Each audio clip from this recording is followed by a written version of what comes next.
Bueno, mi nombre es María del Rosario Nochoyón. Yo soy parte de la asociación Ixoquí Miria. Nosotras trabajamos todo el tema de educación y siempre tenemos la coordinación principalmente con organizaciones de mujeres.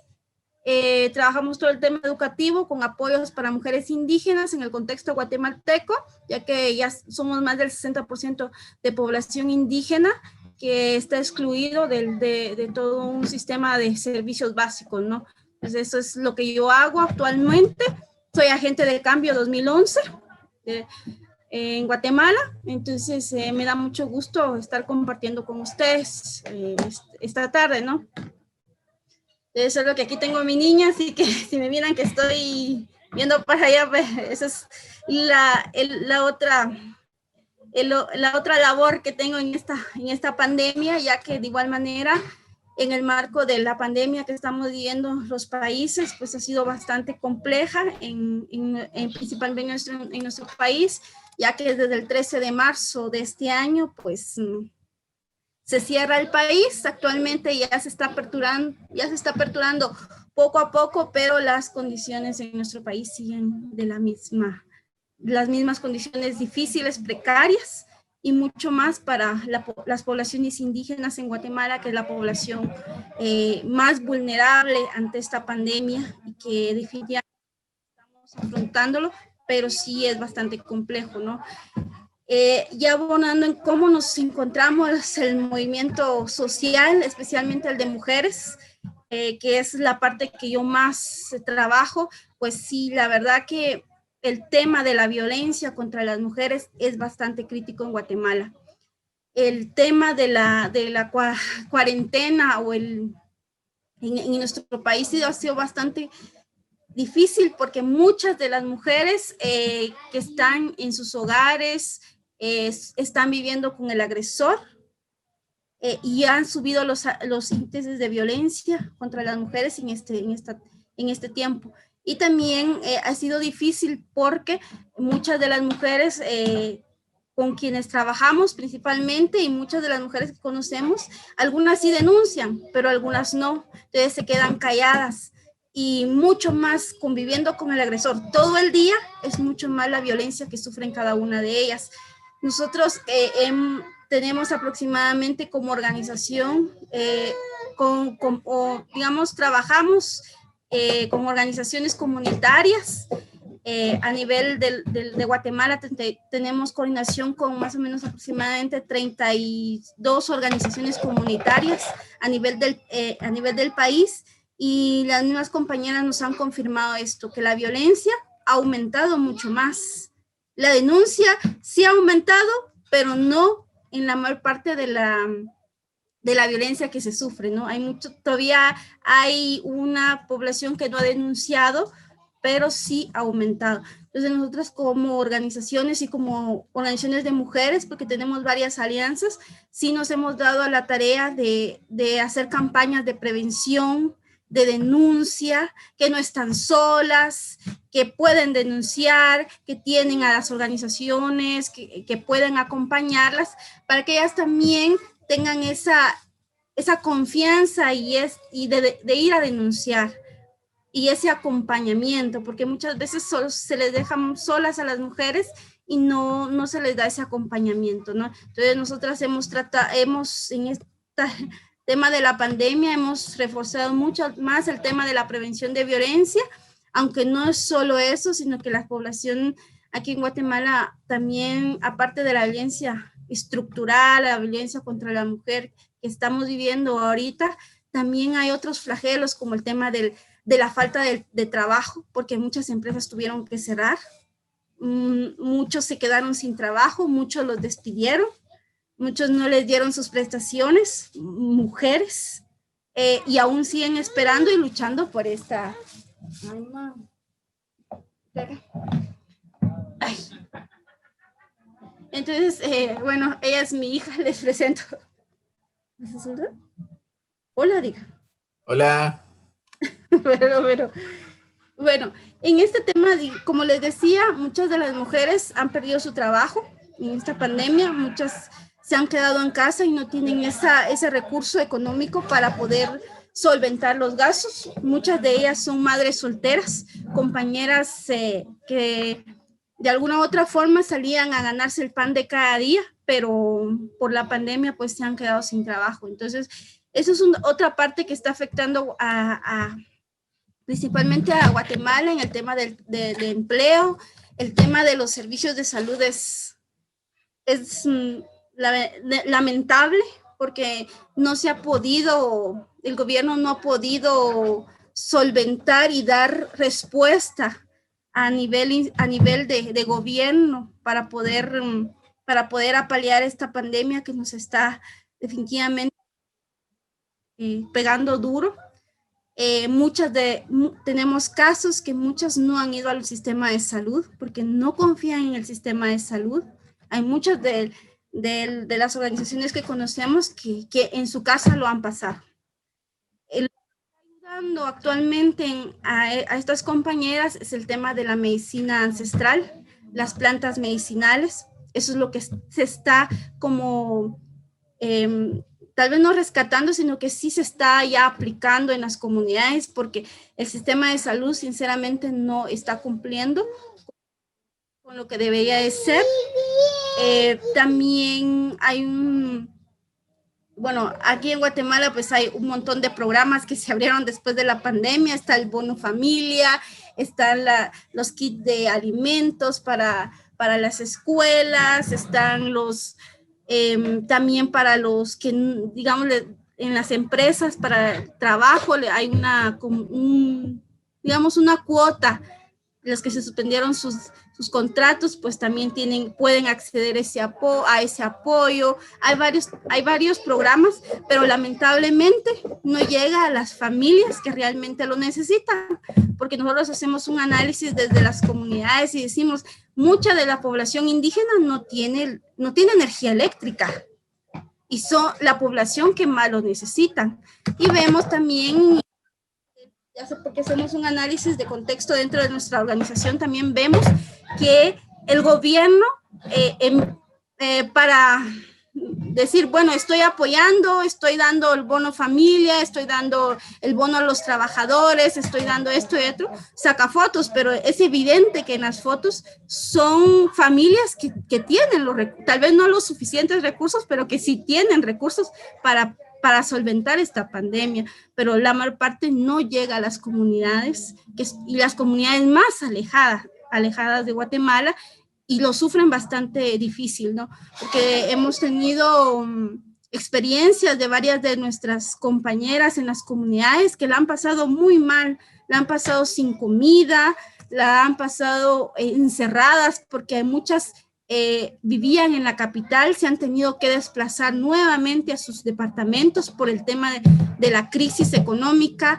de la crisis alimentaria, porque en la ciudad ya no se podía, se elevaron los precios de los alimentos bastante altos, entonces ellas ya no podían seguir en la ciudad y se tuvieron que ir a sus comunidades, y eso también las comunidades las aislaron porque venían de fuera y pensaban, bueno, ella tiene el coronavirus, el COVID, mejor la aislamos. Y no solo aislaban a ellas, sino que la aislaban a toda la familia, ¿no?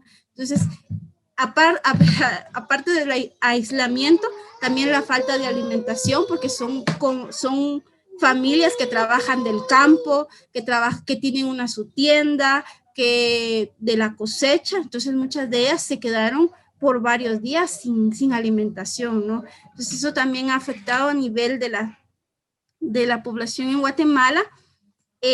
No vemos que las cosas mejoren aún, aunque el país ya abrió, ya empezaron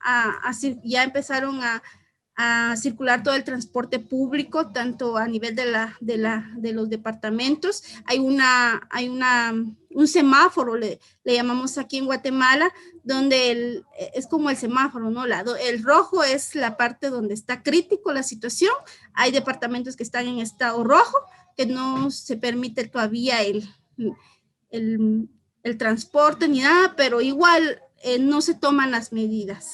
Entonces, igual hay departamentos que están en amarillo, en naranja, pero vemos que tampoco se cumplen estas medidas de seguridad, de salud dentro de los buses, ¿no? Entonces, estamos nosotras como organizaciones y hacemos un análisis que esta situación está muy mal y que vamos a seguir por este año mal y que puede ser que sí nos suban los índices otra vez del coronavirus y que volvamos al confinamiento, aunque el gobierno dice que no va a cerrar, porque el país tiene que avanzar, la economía tiene que avanzar, no se puede parar, pero vemos la situación a nivel de los movimientos sociales que sí está complejo, ¿no? Esa es una parte en el tema del contexto del coronavirus que estamos enfrentando en el marco de la pandemia, pero seguimos en Guatemala el tema de la criminalización a los defensores y defensoras de la madre tierra, a los defensores de derechos humanos sigue. Eso no ha parado en la actualidad.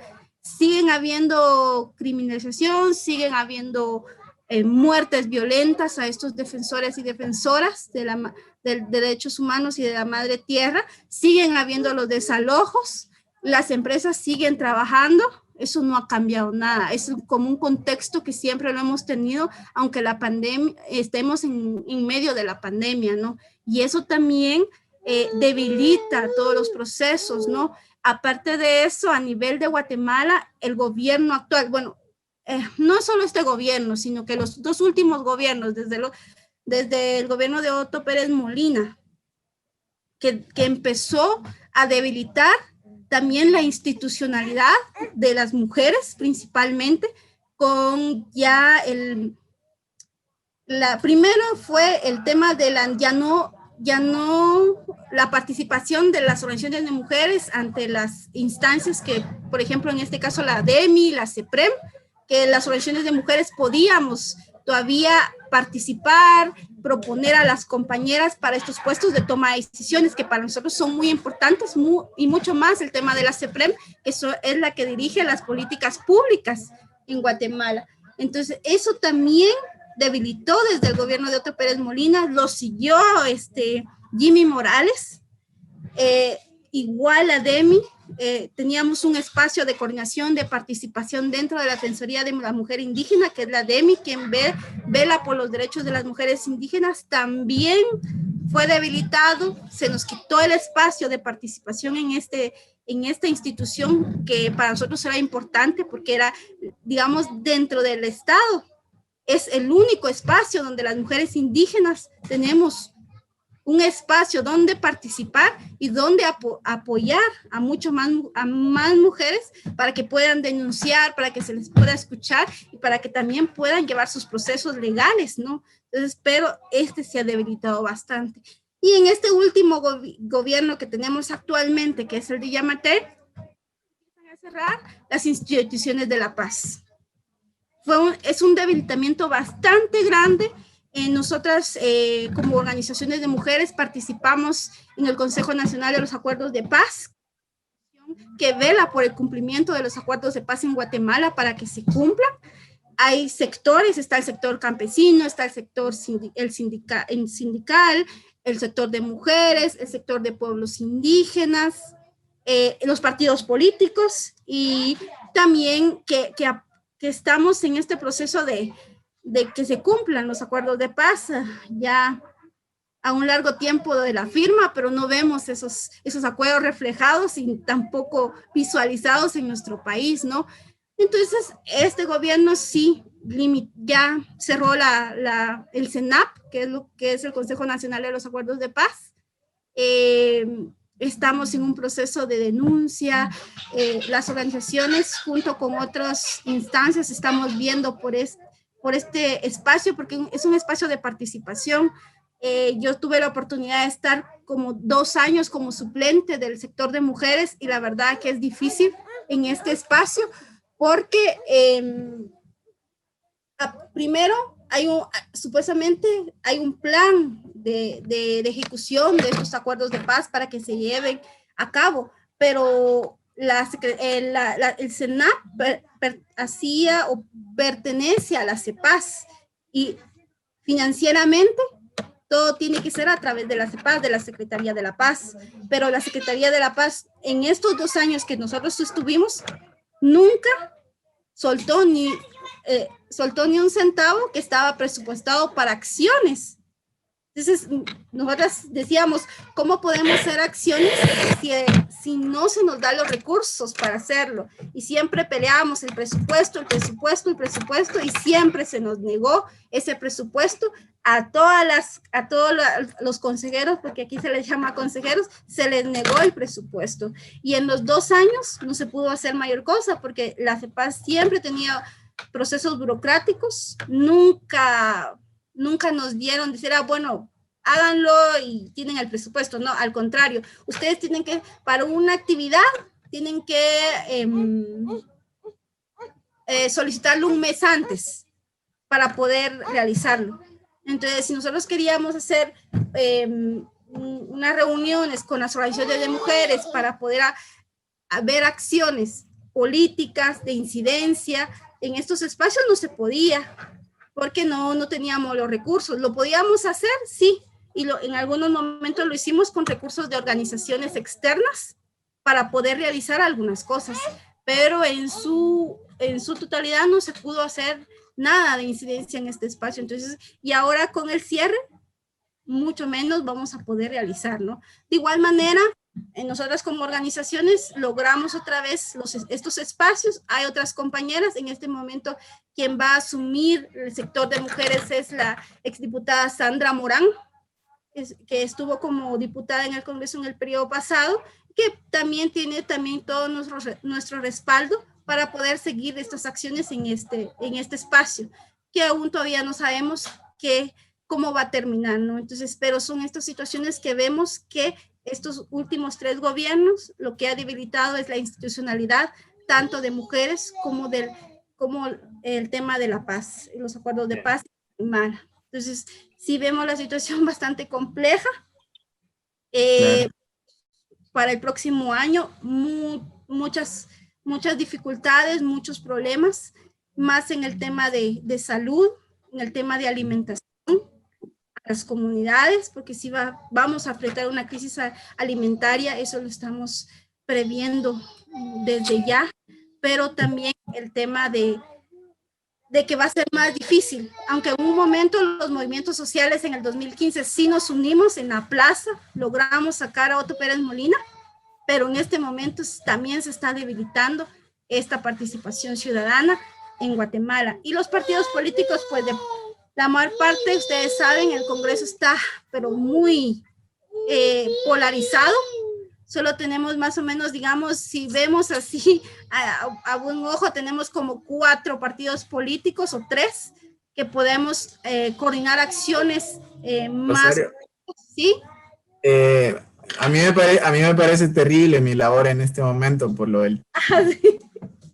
Pero yo creo que lo de los partidos políticos y esto, resumen, lo vamos a hacer quizá para preguntas y respuestas. Muy importante lo que nos has mencionado. Yo querría que esto siguiera, pero luego tenemos problemas de tiempo. Así que, sin más, gracias por ahora. Y le damos la palabra, el micrófono, primero para que se presente a Ingrid y a Carlos. No sé quién va a iniciar. Y la pregunta sería igual, una radiografía de la situación de los movimientos sociales, la política, las juventudes, las mujeres, también como lo mencionó Chayito.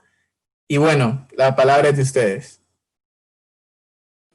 Hola, buenas tardes. Gracias por la invitación. Es un gusto poder estar compartiendo con ustedes este espacio y compartiendo un poco de la situación en que El Salvador y Centroamérica estamos viviendo. Hay demasiadas similitudes, diría yo.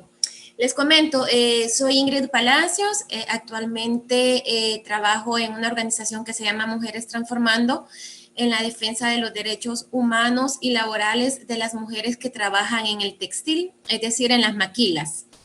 Y soy agente de cambio del año 2016.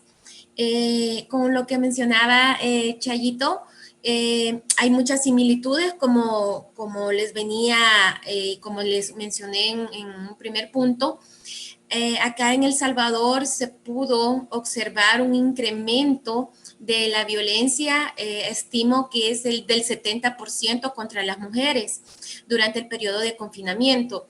Esto inicia desde el 14 de marzo y pues, ¿verdad? Se visibilizó un mayor riesgo para la vida de las mujeres expresada en las diferentes tipografías de violencia de género, y que esto era igual de peligroso que el mismo virus. Hago bastante énfasis en eso porque fueron medidas que no se planificaron, pues el mismo virus provocó ese confinamiento inmediato, ¿verdad? Esas medidas implementadas para contener el avance de la pandemia, ¿verdad? Pero que también el estar conviviendo con el agresor puso en limitaciones a las mujeres para que pudieran buscar ayuda, a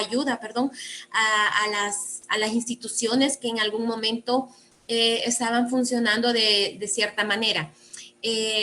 En cuanto al papel de las instituciones, yo quiero ser bien enfática y mencionar que cuando llega Nayib Bukele a tomar poder como presidente de El Salvador, inmediatamente elimina las 5 secretarías en donde está incluida Ciudad Mujer, y esta tenía diferentes acciones o diferentes redes de apoyos en diferentes zonas del país para poder dar seguimiento a los diferentes tipos de violencia.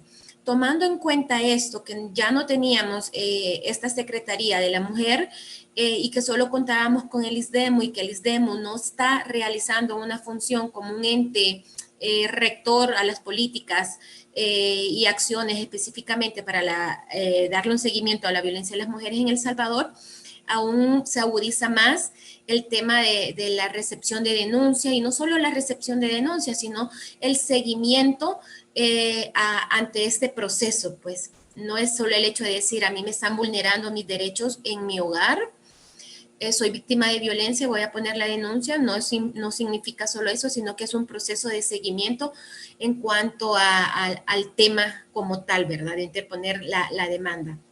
Y lo que les mencionaba, este mismo confinamiento por la pandemia COVID-19 ha dado o ha dejado en evidencia el debilitamiento de los servicios y la paralización de los recursos en relación a la prevención y a la atención de los procesos para frenar la violencia de género, así como los de seguridad ciudadana, porque mencionarles que cuando se implementó esta cuarentena en El Salvador, se le dio mayor poder a la Fuerza Armada, al Ejército, y esta vino a generar temor en la población.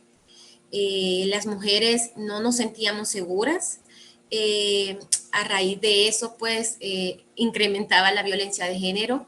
En las adolescentes incrementó los embarazos. Tengo unos datos que se los voy a mencionar, y pues para hacer un poco más de análisis en cuanto al tema de cómo están los jóvenes y las juventudes en El Salvador, ¿verdad?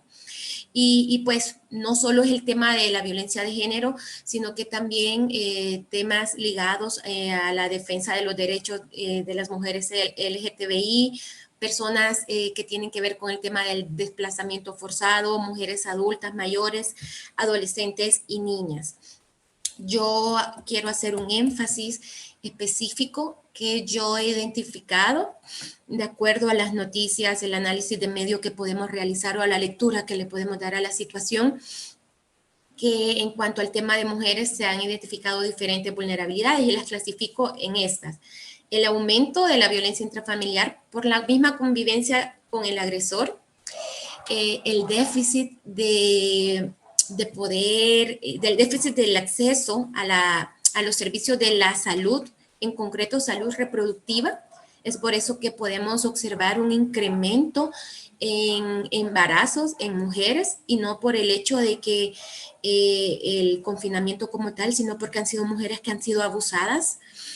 Hasta en junio se registraron aproximadamente 258 niñas embarazadas de 10 a 14 años. Vemos que es una situación bien alarmante, y a la mitad del año se registraron 6.581 adolescentes de 15 a 19 años embarazadas, también he podido identificar que se ha agudizado más el poco o el nulo acceso a las denuncias por parte de las violaciones que sufren o sufrimos las mujeres, porque aquí no solo es el hecho de lo que podamos sufrir en el hogar, sino que también existe un acoso por el mismo poder que se le ha dado a la Fuerza Armada. Estas personas se sienten con poder de poder acosarte. Y asimismo, la agudización y la violación a los derechos laborales, tomando en cuenta que en El Salvador el trabajo informal representa un rubro muy importante y el trabajo en la industria textil a nivel centroamericano que representa una fuente de empleo formal y que estos casos o estos empleos fueron suspendidos y en algunos casos cancelaron contrato, pues, pero en el caso de la suspensión no existe una reinserción laboral. Y tal parece que a nivel de El Salvador, hablar de tema de derechos humanos es un tema de retrocesos. Lo poco que se había ganado, existe un retroceso y es imposible que se pueda seguir así, ¿verdad? También quiero hacer mención sobre el incremento del trabajo del cuidado en los hogares. La falta de corresponsabilidad existente ha conllevado también a generar este tipo de violencia en los hogares. Me gustaría también hacer una pequeña valoración en cuanto al papel de las juventudes organizadas y no organizadas en el país. Y lo quiero ligar con el tema de la libertad de expresión y el acoso hacia las mujeres.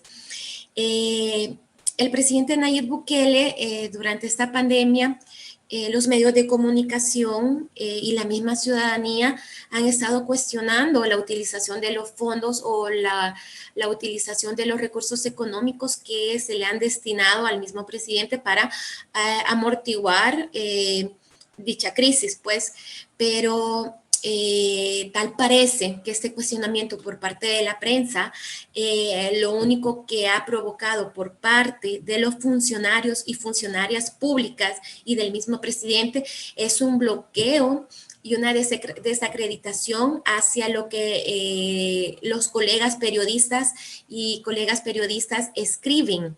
Específicamente el mismo gobierno tacha esta labor como mezquina, argumentan que estos cuestionamientos o las investigaciones periodísticas tienen un tinte político por el hecho de que tocan temas de corrupción evidentes y piden cuentas en sus notas del manejo de los fondos públicos que se le han asignado. Asimismo, es preocupante que que la libertad de expresión se esté viendo coartada, sobre todo se está también observando que puede existir una monopolización en cuanto a los medios de comunicaciones que hay en El Salvador. Recientemente se lanzó un periódico en donde habla maravillas del mismo gobierno, pues, pero ¿qué pasa cuando esa información llega al grupo de juventudes que están en el poder? ¿De qué manera se puede hacer el contrapeso? ¿Qué pasa cuando no existe otra lectura o una comparación de la realidad en la cual estamos? Pues esa burbujita se va como haciendo más fuerte y más fuerte y más fuerte y es preocupante, pues, ¿verdad? Como medio de comunicación televisivo teníamos el canal 10 estatal, pero recientemente hubo una renovación tanto en su imagen como en contenido y que pues meramente existe para enaltecer la labor que realiza el gobierno y no para cuestionar las acciones que se están realizando, ¿verdad? En El Salvador, el deterioro de la libertad de expresión ha sido muy constante en estos últimos años, 2019, pero que este mismo bloqueo ubica a El Salvador en una casilla pues de las que están siendo más bloqueadas a nivel mundial. Pues les menciono, ¿verdad? De acuerdo a la clasificación mundial de la libertad de prensa, en el año 2014, El Salvador ocupaba la casilla número 38 de 180 países y actualmente estamos ocupando la casilla número 28. Entonces, estos ataques y hostigamientos están siendo visibles no solo a nivel de El Salvador, sino que también a nivel internacional, pero tal parece que el vender una imagen, el manejar o el ser el más cool en las redes sociales, porque así se está manejando, el ser el más cool lleva mayor peso a nivel de exterior, pues, y es alarmante, pues, porque en esta pandemia pudimos observar, tú fueras periodista, fuera activista social, defensora de derechos humanos, una persona como tal que quisiera emitir un comentario. Cabe mencionar que la comunicación oficial es vía Twitter y tú lo hacías por ese medio y tú cuestionabas la labor que estaba haciendo el presidente o sus funcionarios o funcionarias, inmediatamente tú eras atacada por un sinfín de troles. Existió mucha violencia y aún está existiendo mucha violencia hacia las mujeres en los espacios cibernéticos. Y asimismo no existen mecanismos de seguimiento o el acceso a la justicia para poder interponer una demanda, pues. Sí, Luis. Yo lamento muchísimo tener que cortarles, pero el tiempo también ustedes tenían. Lo tenemos dividido, está bien, sí, sí. Entonces, vamos a dejar esta parte porque es muy importante también para la parte de preguntas y respuestas, para ampliar un poquito. Carlos, 7 minutos. Correcto, muy buenas tardes a todos y todas. Bueno, yo creo que hasta me van a sobrar de los 7 minutos porque la verdad es que Ingrid nos ha hecho una buena radiografía de la situación actual de El Salvador. Entonces, más que repetir los datos, ¿verdad?, que menciona Ingrid, yo cuando leí el tema del conversatorio, ¿verdad?, yo me pregunto, bueno, primero presentarme, ¿verdad? Soy Carlos Alberto Velázquez, agente de cambio 2017, y bueno, ya un tiempo acá hemos venido colaborando un poco con la Fundación Friedrich Ebert, y bueno, básicamente también en los espacios que participo, en un espacio ciudadano, el equipo impulsor nacional del Acuerdo de Escazú en El Salvador, creo que lo conocen bien, ¿verdad? Y bueno, quizás para entrar en materia, o sea, yo me cuestiono bastante este tema de las juventudes y el tema también geopolítico y la situación actual. Bueno, la verdad es que la situación es bien crítica y al mismo tiempo bastante similar en nuestros países, como Istmo Centroamericano. Y vaya, por ejemplo, con esta plataforma en cuestión de medio ambiente, no sé, bueno, aquí se manejó mucho, o la idea de desarrollo que se tiene aquí en el país es el desarrollo turístico. Entonces, que es bastante similar en nuestros países, ¿verdad? Impulsar el desarrollo, pero ¿qué implica ese desarrollo turístico? Y precisamente aquí hay un proyecto que se llama Surf City. Bueno, y Surf City se vende como el proyecto culmine del presente gobierno y que, bueno, que nos va a sacar del subdesarrollo y que vamos a hacer Japón de Centroamérica, ¿verdad? Se viene la pandemia y Surf City ahorita está en pausa, que básicamente el Surf City es cadena de hoteles y promover el surf en el país. Entonces, al final, además de eso, se habla de la construcción de un aeropuerto y se habla del tren del Pacífico, algo así se llama, que va a conectar en diferentes países. Pero al final, todos estos megaproyectos, sabemos que los beneficios no...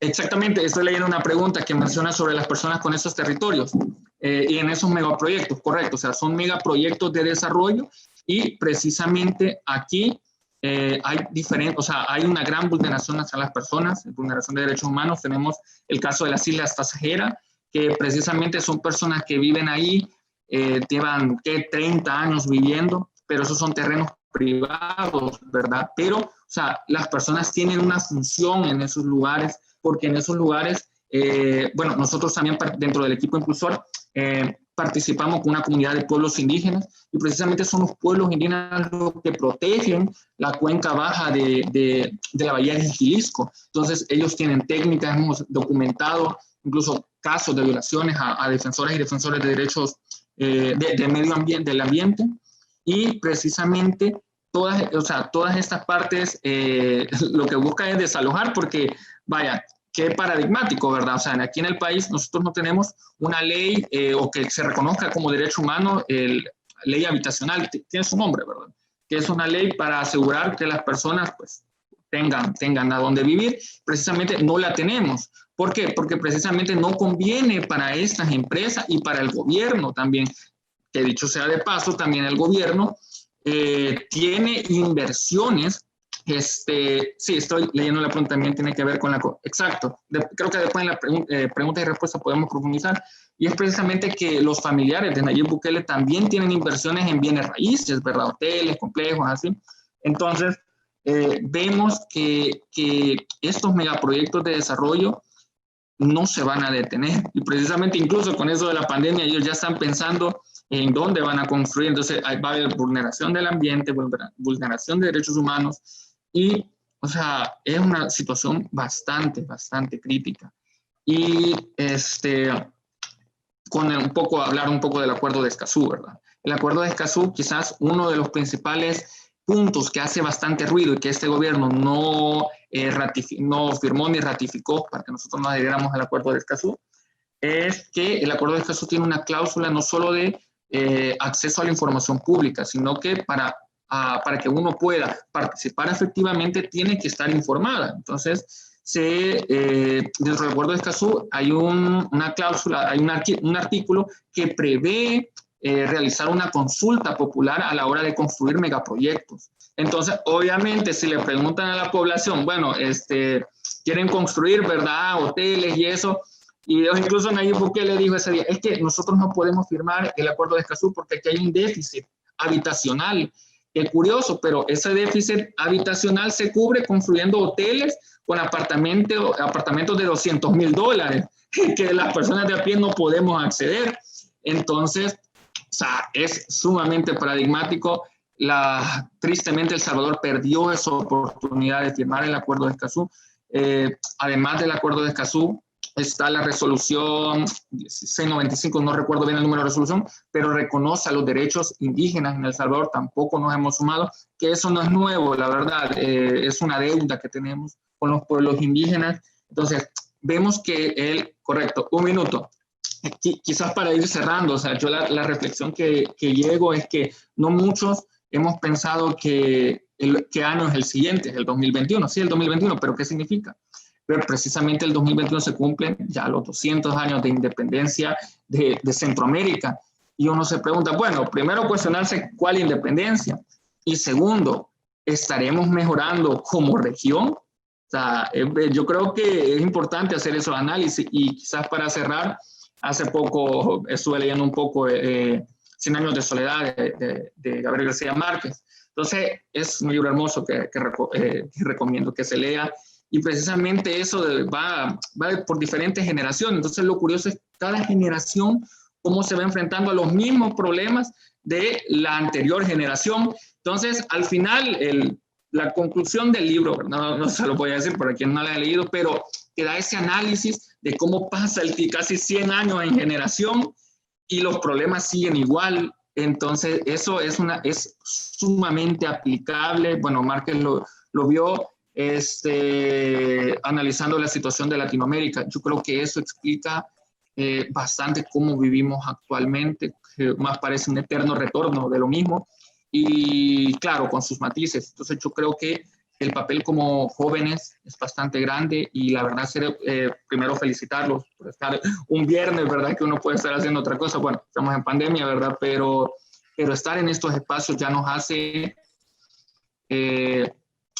lo voy a llamar una élite, pero una élite en otro sentido, ¿verdad? En querer abrir espacios de participación y sobre todo reconocerse como defensor o defensora de derechos humanos es algo que no solo te cambia personalmente, ¿verdad? Sino también cambiamos un poco la sociedad. Muchas gracias. Muchísimas gracias a vos, Carlos. Gracias a Ingrid. Ya tendremos una partecita más para preguntas, respuestas. Aquí hay algunos comentarios.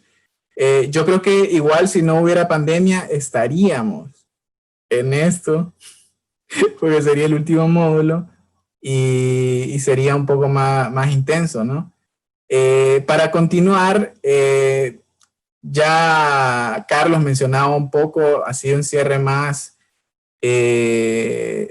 literario, y para darle la bienvenida al equipo de Honduras tenemos a uno de los poetas del equipo, del equipo coordinador, Elías, y le va a acompañar Chari para que nos cuenten también la situación de la juventud, la situación de los movimientos sociales, la situación política, para que también Ingrid, Chaito, Carlos, también entiendan o escuchen cómo están las cosas por acá. Sí, Elías.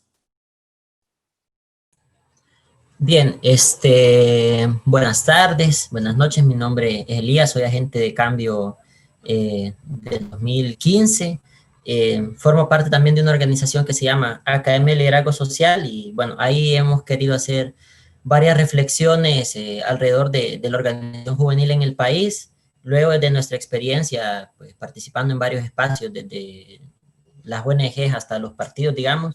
Hemos tenido como otro cúmulo de experiencias y a partir de ello queremos presentar algunas reflexiones hoy con Chari. Me gustaría retomar de donde se quedaba Carlos, que hablaba de los 200 años de la independencia, ¿verdad? Y si estamos enfrente de una verdadera independencia o si nos hemos desarrollado. Y retomar también lo que mencionaba Ana, de esto de la perspectiva EMIC y ETIC, ¿verdad? Porque justo nosotros hoy lo que traemos son más reflexiones desde lo EMIC, desde lo interno, porque creemos que todas las contradicciones exteriores que tiene este país se montan sobre las contradicciones que hay aquí a lo interno, ¿verdad? Y queremos pues hablar un poco de las contradicciones a lo interno del movimiento juvenil en el país, si pudiéramos hablar de movimiento juvenil.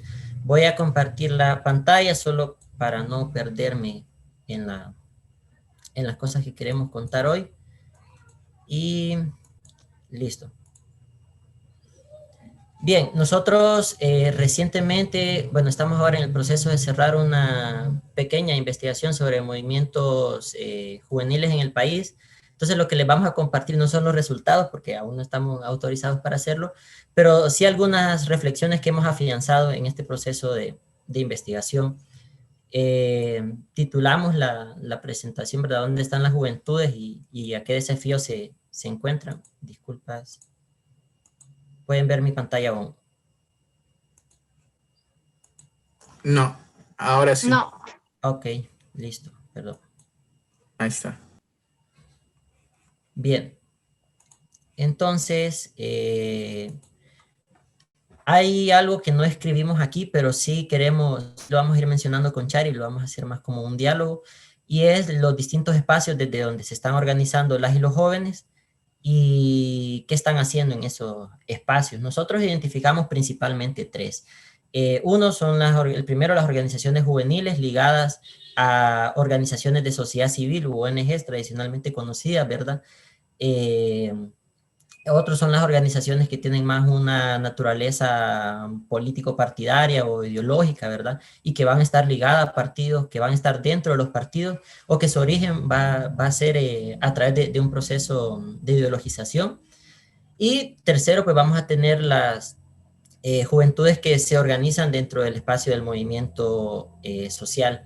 Y para nosotros lo interesante, y por lo que decimos que vamos a hablar desde lo interno, es porque siempre está el conflicto de quienes están dentro del movimiento social criticando a quienes están dentro del partido político, y el partido político criticando a la ONG y la ONG criticando a ambos. Y lo que nosotros queremos un poco desmitificar con estas reflexiones es que en realidad en todos esos espacios, al menos los que hemos mencionado ahora, seguimos cumpliendo los jóvenes, en la mayoría de los casos, un papel utilitario. Vamos a ser vistos, por ejemplo, en los espacios más cercanos a las ONG, como indicadores que puedan garantizar recursos a las organizaciones. Dentro de los partidos políticos, vamos a ser vistos en la mayoría de los casos, ¿verdad? Como una masa electoral o reducidos a la función logística. Y también dentro del movimiento social, que es como bastante delicado, ¿verdad? Porque es como atreverse a hacer esa crítica por un poco el romance en que tenemos el movimiento social, al menos en Honduras, pero es que también cuando se trata de la confrontación y de la lucha ahí con la fuerza pública, pues son las y los jóvenes, ¿verdad? Los que tiran las piedras, los que salen golpeados, los que llegan al hospital, los que se llevan a la posta, los que tienen que salir exiliados, pero al momento de las negociaciones políticas y de las negociaciones de cuota de poder, no hay participación de las y los jóvenes en ese tipo de espacios. Entonces, creemos que todos los espacios tienen cosas criticables y desde ahí queremos partir y hablar también, pues un poco en cuanto a las y los jóvenes que tienen, digamos, un activismo político, pero que no están organizados. Lo vamos a ver más adelante, pero también la gran mayoría de los jóvenes en el país, podríamos decir, que están desideologizados, están despolitizados y desmovilizados. Y nosotros, en cierta medida, promovemos un discurso de no querer trabajar con esta población juvenil, ¿verdad? Porque nos situamos desde una superioridad moral o superioridad política, ¿verdad? Porque hemos tenido acceso a otros tipos de herramientas, de formación, de información, y en lugar de facilitar este tipo de acceso a estos jóvenes que están desideologizados, que están despolitizados y están desmovilizados, les revictimizamos, podríamos decir, por esa condición en la que se encuentran. Voy a dejar ahora que siga Chari para no comerme la presentación yo solito. Me avisas si sigo a la diapositiva, Chari. Bueno, yo le sumaría lo que está... Bueno, otra cosa que hablábamos nosotros en el marco de esta investigación, por cierto, soy Chari, de Honduras, gente de cambio 2019, me emocioné un poco con lo que ya estaba hablando Elías.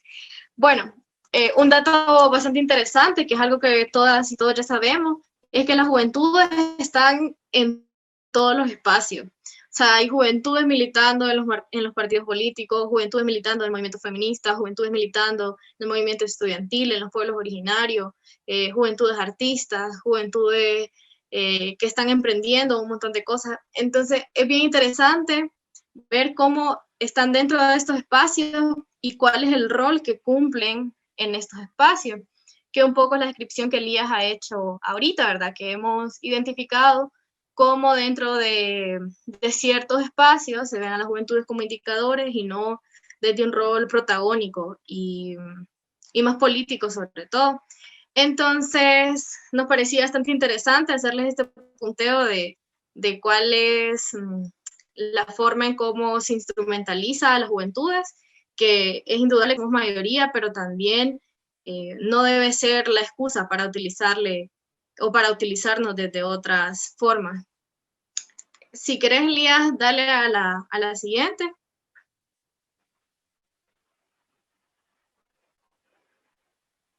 Y bueno, entonces hablábamos un poco acerca de las herencias orgánicas y nuevas formas de organización.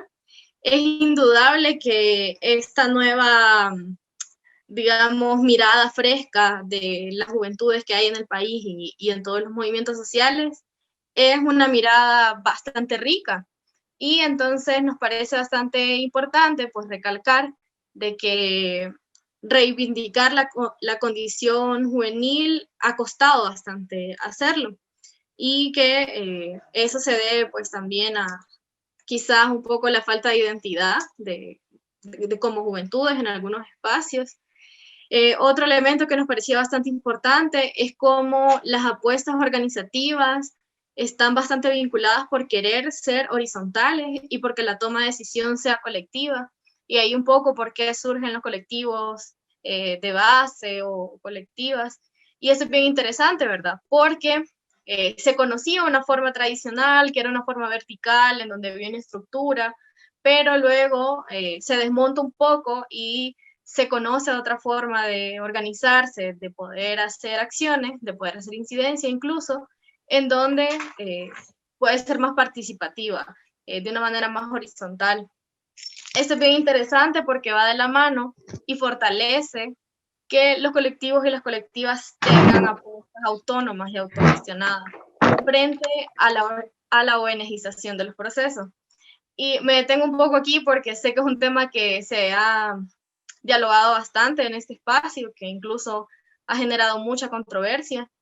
porque pues por un lado están como las organizaciones que están vinculadas a tiempo completo con las ONGs, pero también están estas otras organizaciones que solamente lo hacen como modo de subsistencia, ¿verdad?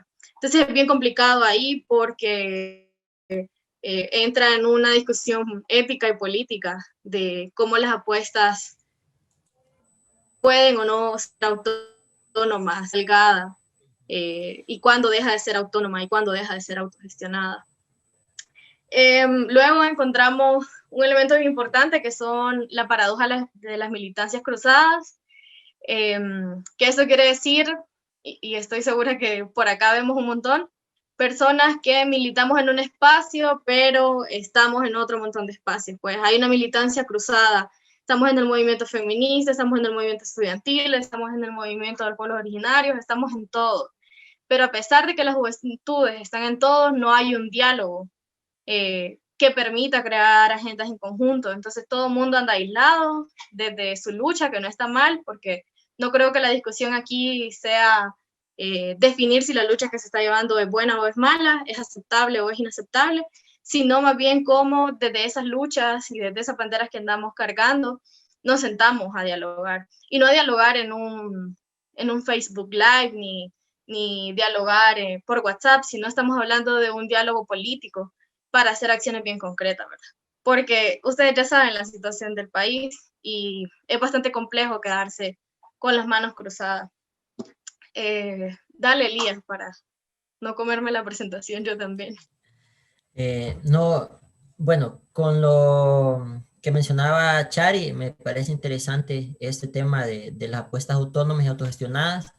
Primero porque en la investigación hemos podido encontrar organizaciones que no reivindican lo juvenil, pero sí cuestionan las formas adultocéntricas dentro de espacios bastante interesantes como el espacio académico, por ejemplo.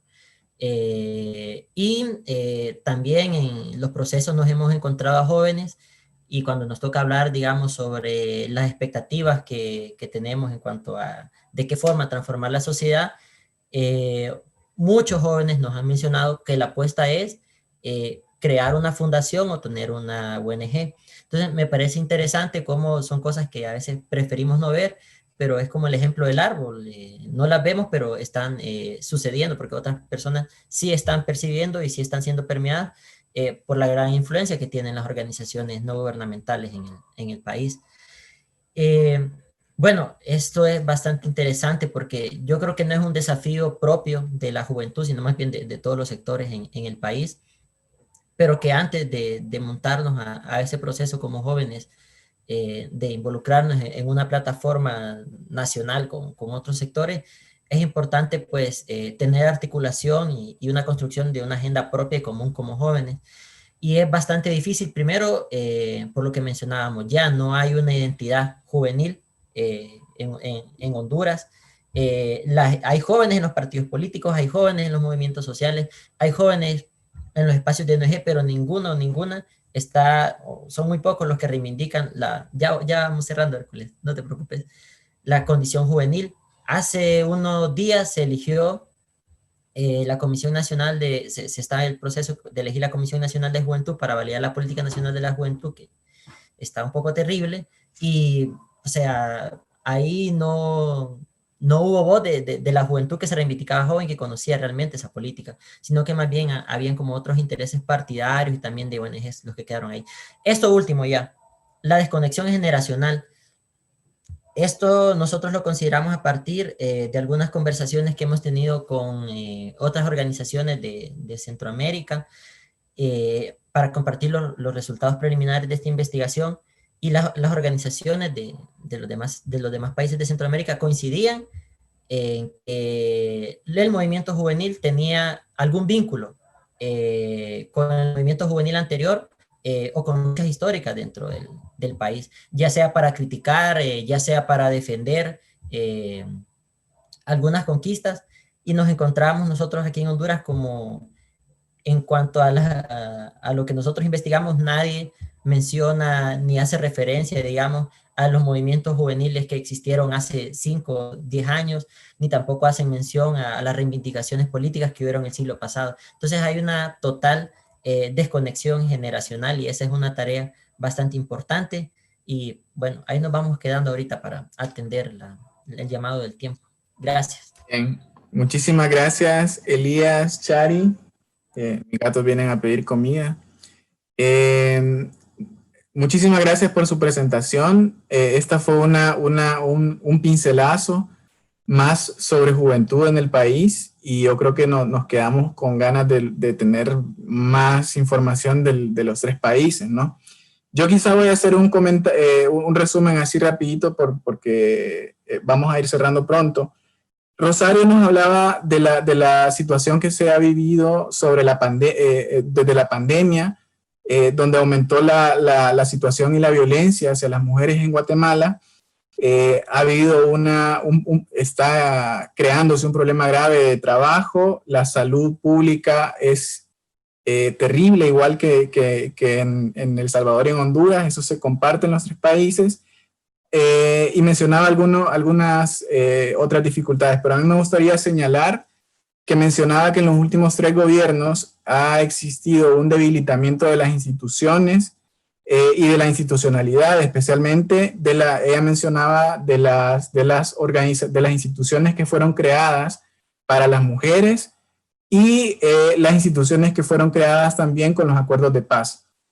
Eso me parece importante señalar porque luego en El Salvador Ingrid y Carlos hablaban también del aumento de la violencia hacia las mujeres, pero mencionan que Bukele elimina proyectos, además mencionan que Bukele elimina proyectos que protegían y beneficiaban de alguna manera a las mujeres, ¿no?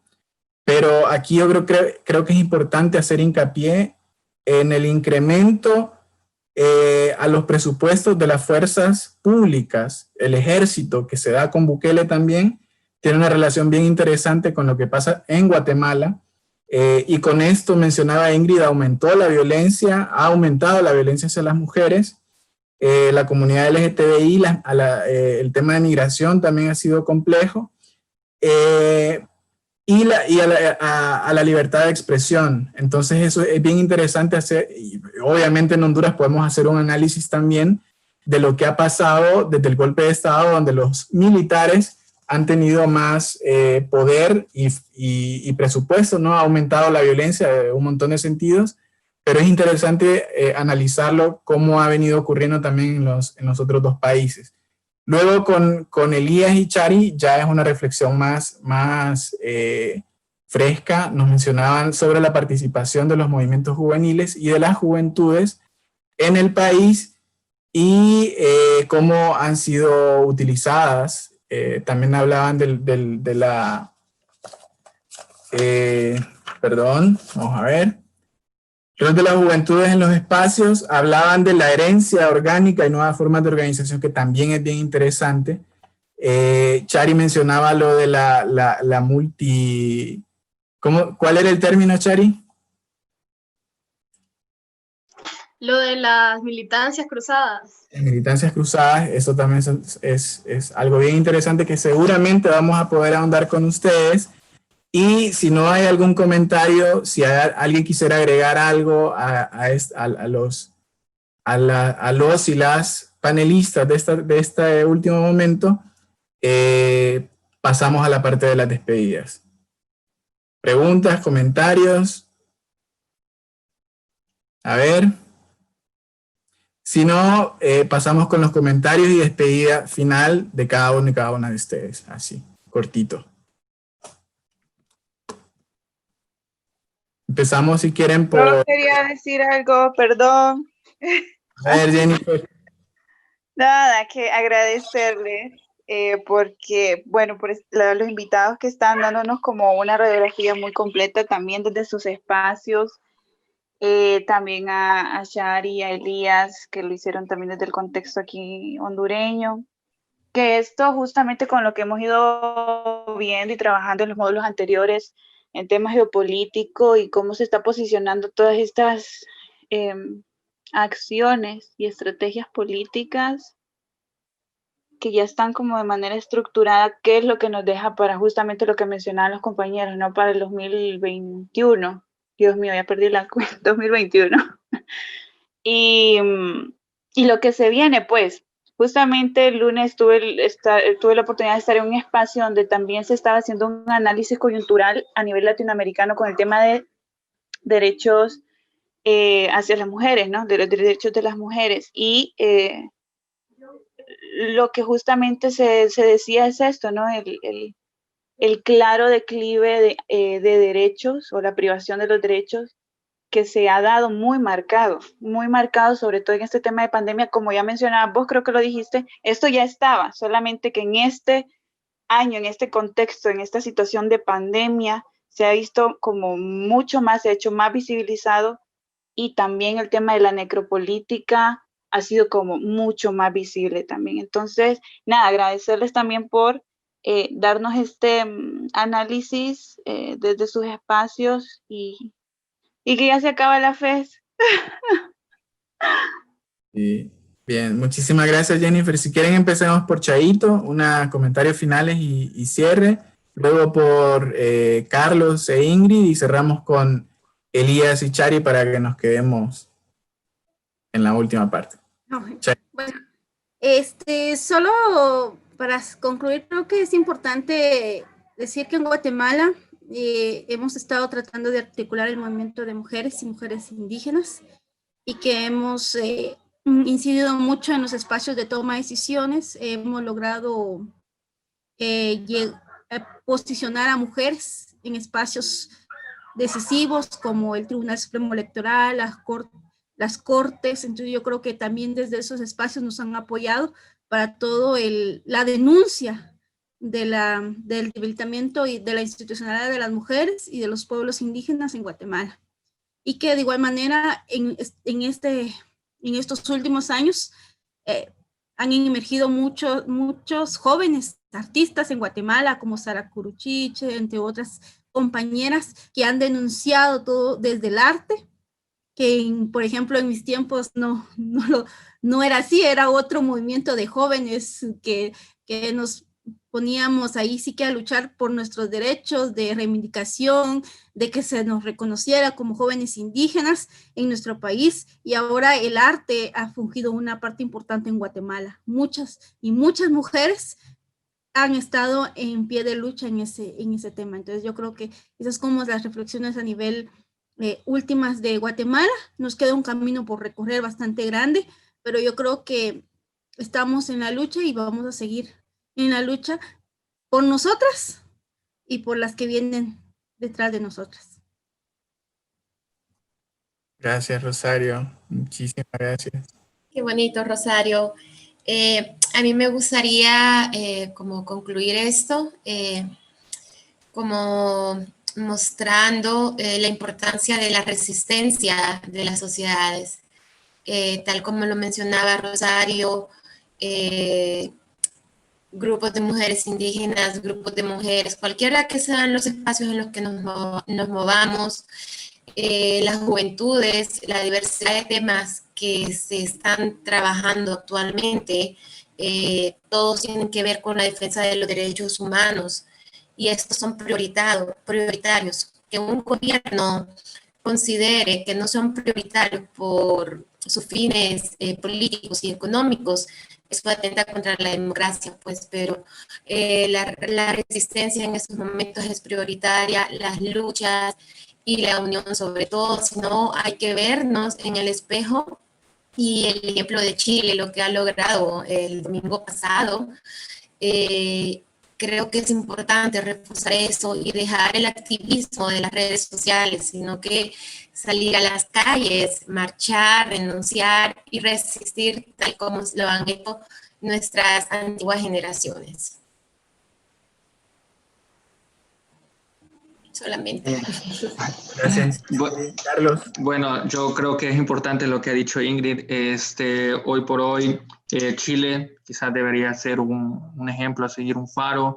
y que bueno, que no es nuevo, ¿verdad? Que es un proceso que inició en los años 80, ¿verdad?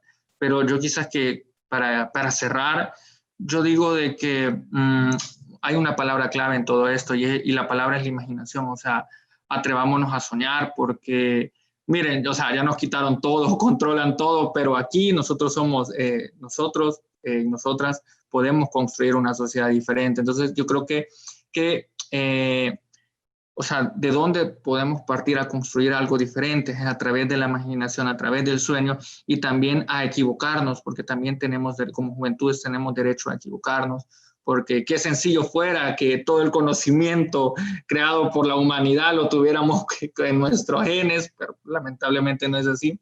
Entonces, y sobre todo que los cambios tienen que ser intergeneracionales, ¿verdad?